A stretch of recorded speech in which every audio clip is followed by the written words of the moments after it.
You rolling?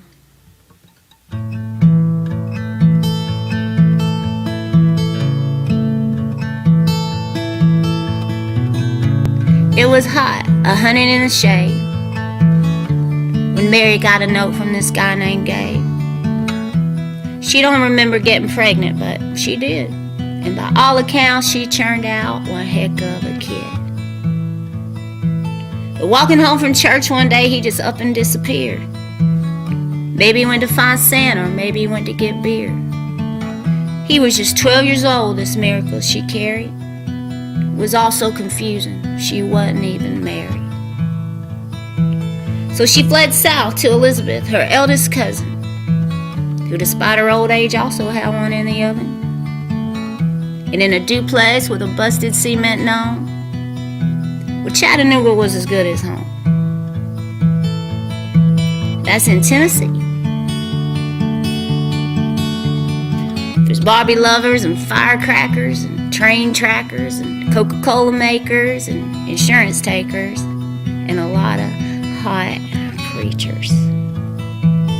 Sarah bought the brownies, shining bubbles, they almost booked a beach trip, but they didn't have a way. They baked biscuits at daylight for whoever might stop by, but they didn't get a lot of colors at the corner and do-da. Sweet tea was flowing and so were the tears, as Mary lived out her submissing years. Not really free and sure not a boss, just mostly lonely and mostly lost.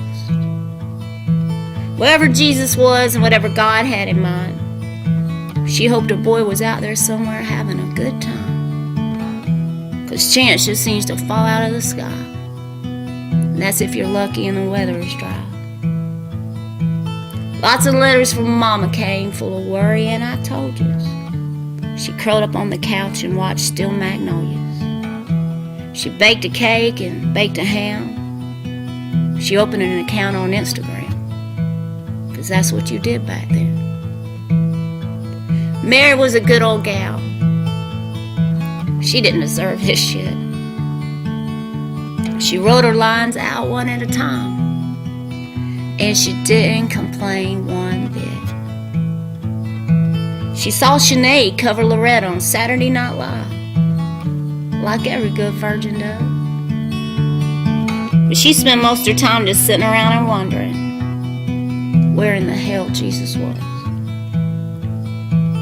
Sarah bought the brownies, shining bubbles, they almost booked a beach trip, but they didn't have a way.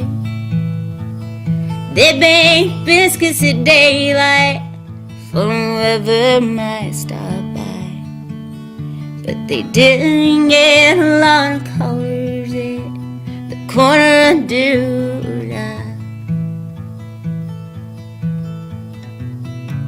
Well, time went by like molasses, so she signed up for some classes. But it seemed there were no real answers. Just a lot of fast food and raunchy dancers. And things everywhere were the worst kind of wild. She knew in her gut they were coming for her child. With bumpers and thumpers and guns a-blazing, old Jesus was in for some gnarly hazing. Frat boy hazing, that is, the worst kind. She thought, oh my God, what have I done? He's a bottle of milk and all the love inside him is mine. They're gonna kill my baby. They don't like him none. So she cut off all her hair. She thought she might could get there if they would just mistake her for a man. It looked kind of mod. It probably wouldn't please God, but she had to have some kind of plan. It turns out there are no fish at the end of a lightning rod. The worst thing you can grow up to be is the Son of God. And I'm not sure there's anything anybody can do when People will kill you even when there's nothing wrong with you. So come and gather around me, friends, all my contemporary peers. And I'll tell you all the story of Mary, the submissing years.